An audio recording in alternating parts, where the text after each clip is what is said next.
आज हम fourth semester में विज्ञान विषय के अंतर्गत मेथड्स ऑफ साइंस टीचिंग के बारे में अध्ययन कराएंगे।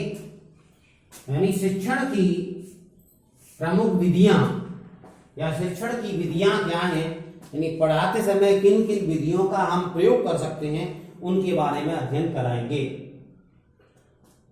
इनमें हम बता चुके हैं कि शिक्षण की मुख्य रूप से दो प्रकार की विधियां हैं, एक बाल केंद्रित विधि और दूसरी केवल शिक्षक केंद्रित विधि। इनके अलावा कुछ और विधियां हैं जो कुछ विधियों का प्रयोग किया जाता है शिक्षण में।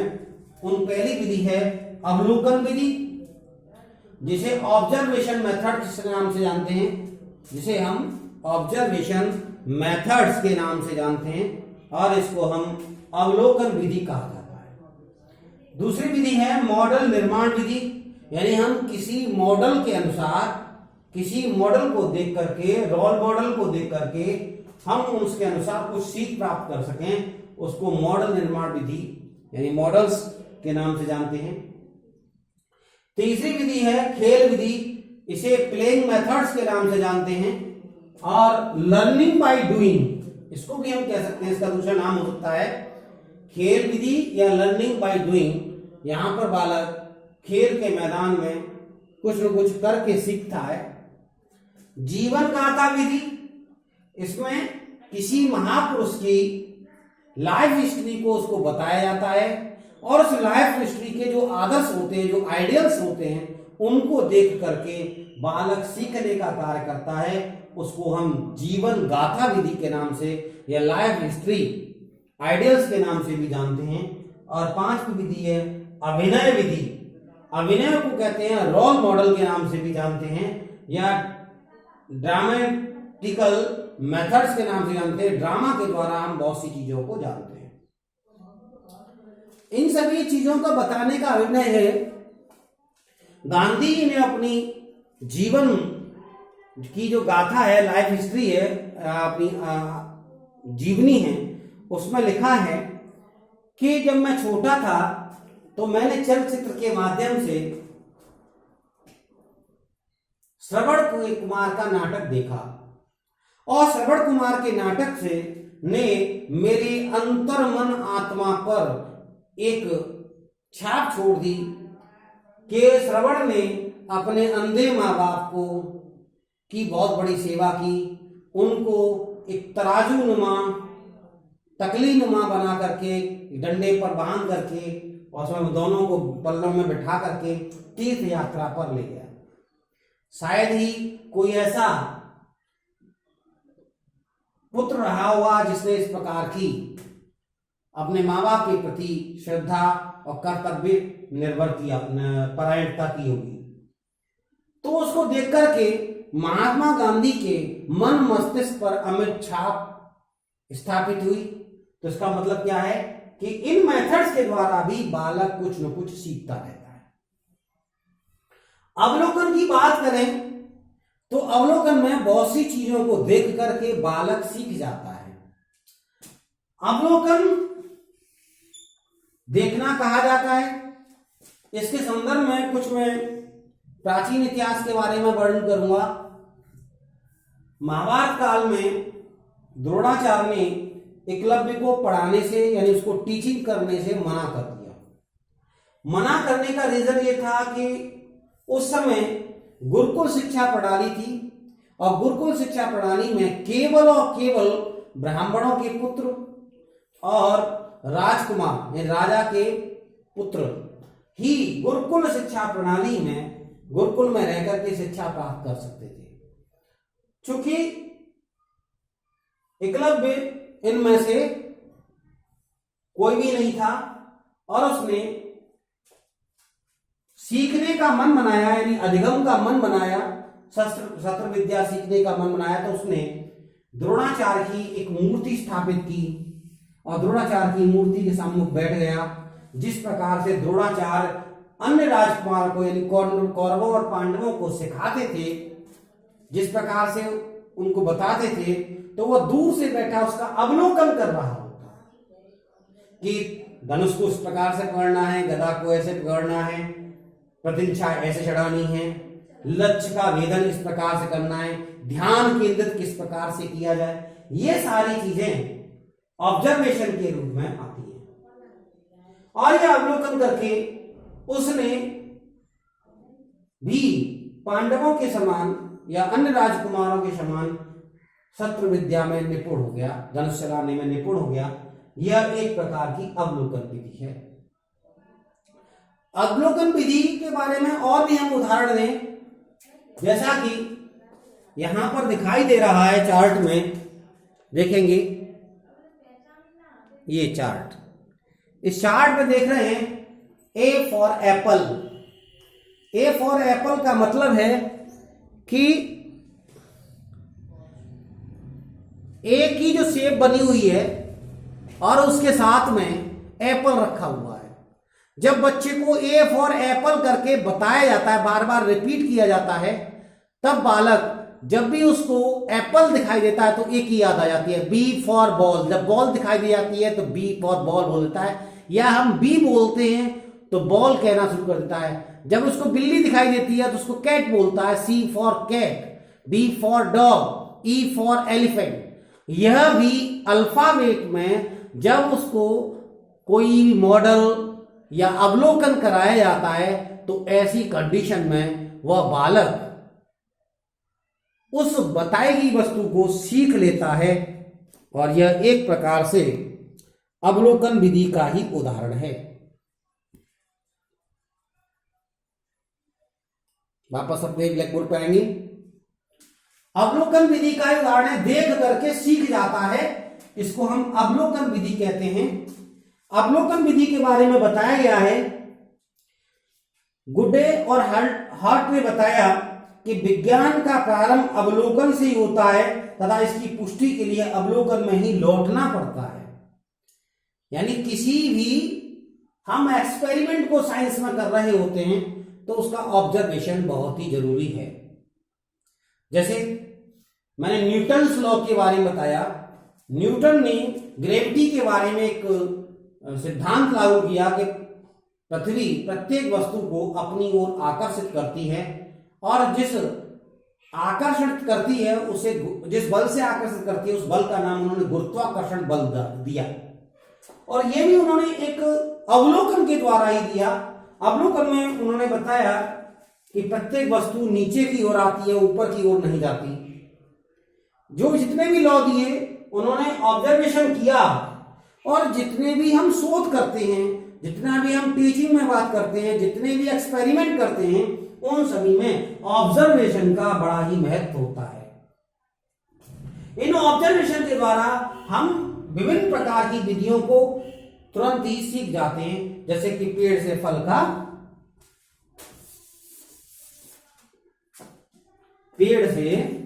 का नीचे की ओर गिरना।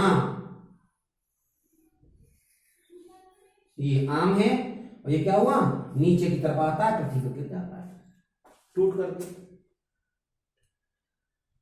थॉमस एल्वा एडिसन ने भी ऑब्जर्वेशन किया कि प्रत्येक पक्षी आकाश में उड़ सकते हैं, तो उड़ने के लिए उनके पास 2 पंख होते हैं। थॉमस एल्वा एडिसन की बात कर रहे हैं, मैं ऑब्जर्वेशन के बारे में बताना चाह रहा हूं।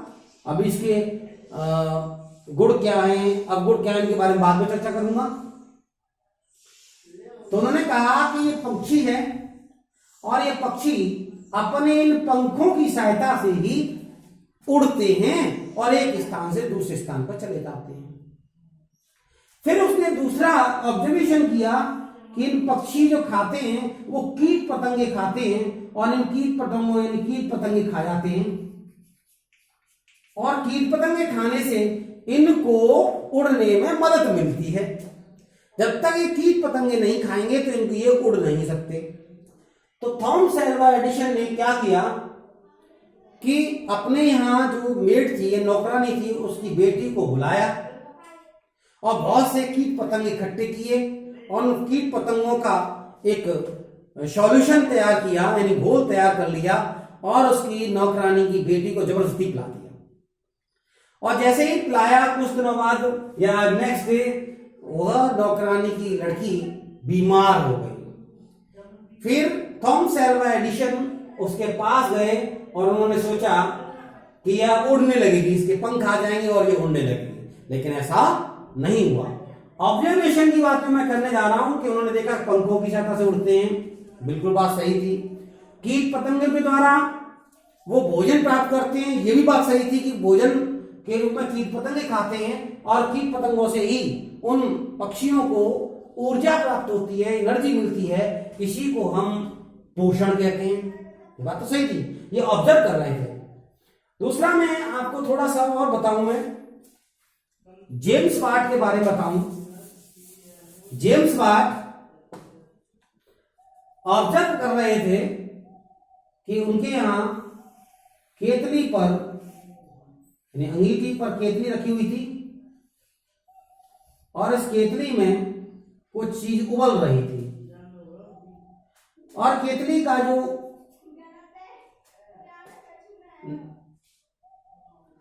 ढक्कन बंद था और जब इस पर स्टीम दी गई यानी भाप बढ़ी, यानी इसको गर्म करने से भाप बढ़ी उसमें, तो ढक्कन बार बार ऊपर उठता और फिर नीचे की ओर बैठ जाता था। ऐसा वो बार बार देख रहे थे और देखने पर उन्होंने सोचा कि इसके अंदर जो भाप बनती है वो भाप में इतनी बड़ी शक्ति है कि इसके ढक्कन को, केतली के ढक्कन को बार बार ऊपर कर देती है। जब भाप निकल जाती है तो केतली का ढक्कन नीचे आ जाता है। और ऐसा ये बार बार देख रहे थे, ऐसा होते हुए बार बार देख रहे थे, यानी अवलोकन कर रहे थे, उसको देख रहे थे। तब उन्होंने सोचा कि इस पर कुछ वजन रख दिया जाए, उसको कुछ वेट रख दिया जाए।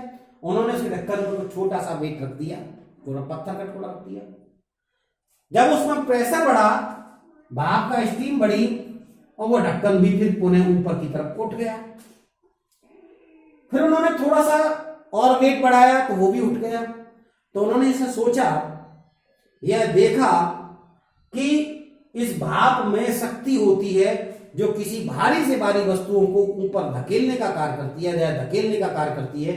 और इसी को देख करके उन्होंने, इसी को अवलोकन करके उन्होंने भाप के इंजन का आविष्कार किया।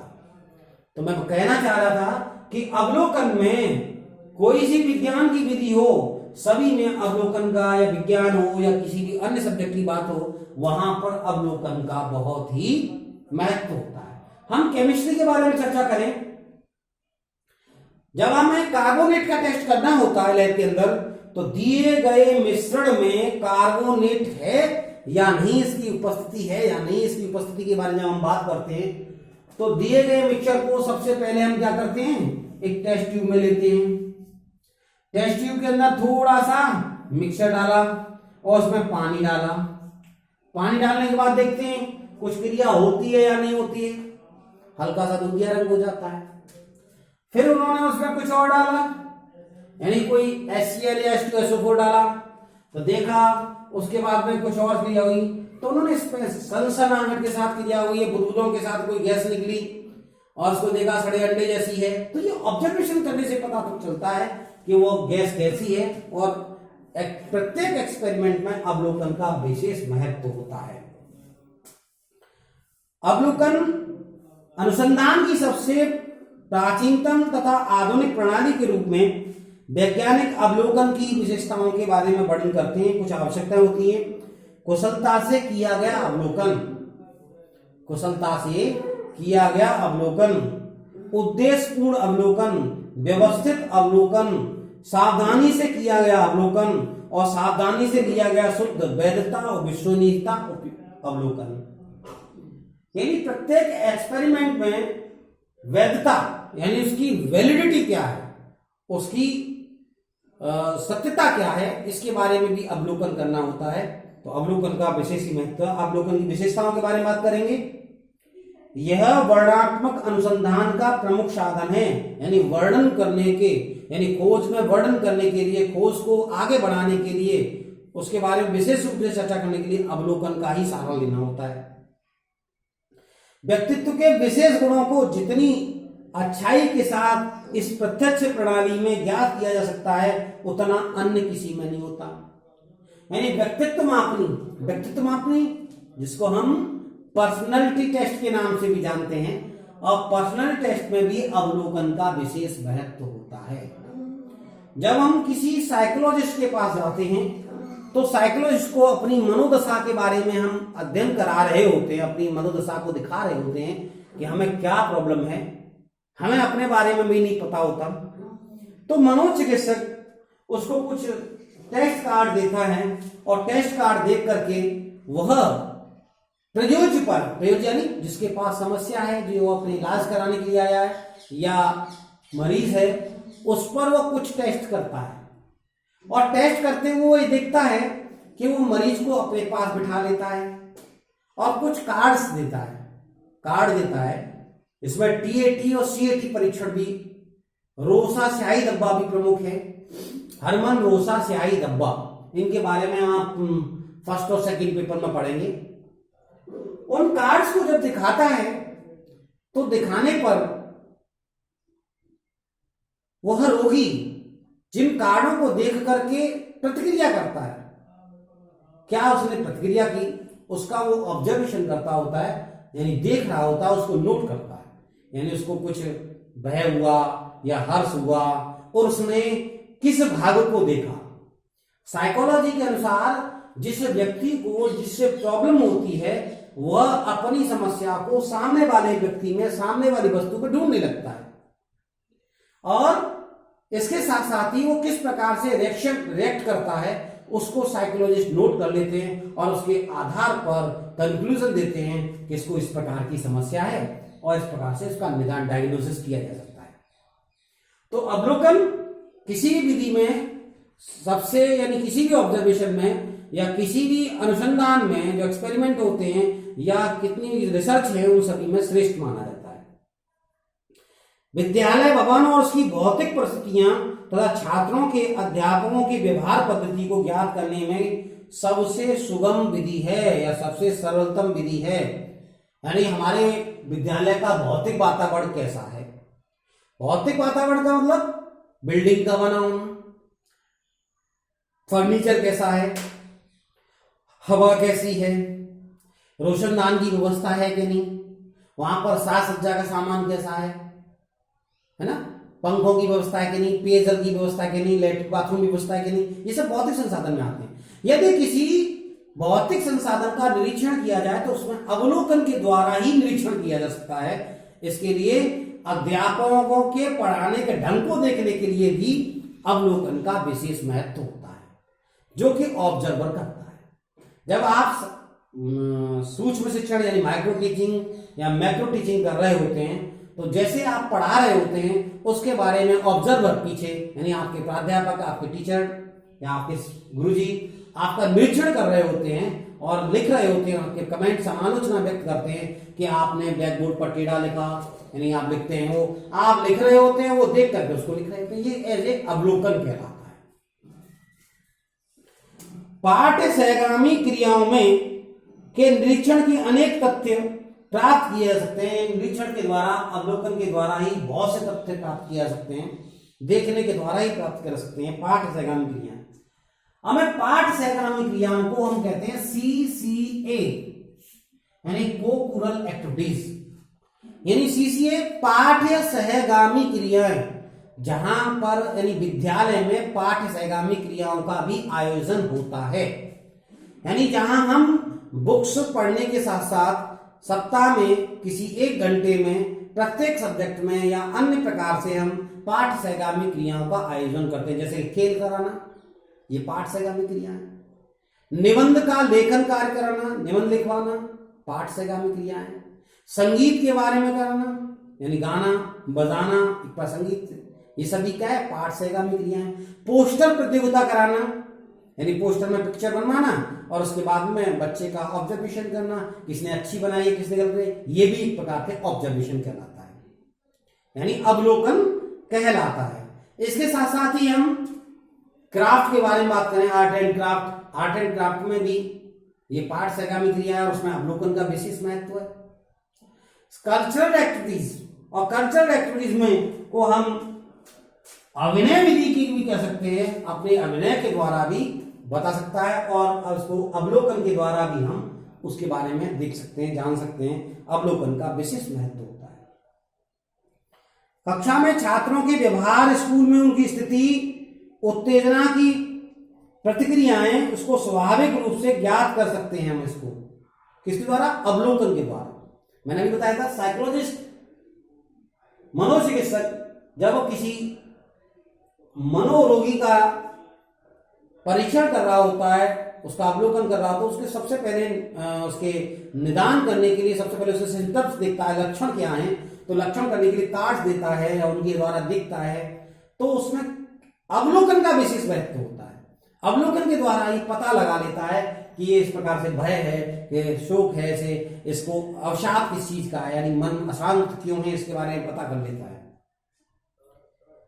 अवलोकन के अनुसंधान के लिए समस्या का चयन कर लेते हैं, यानी क्या समस्या है उसके चयन करने के लिए भी अवलोकन का विशेष महत्व होता है।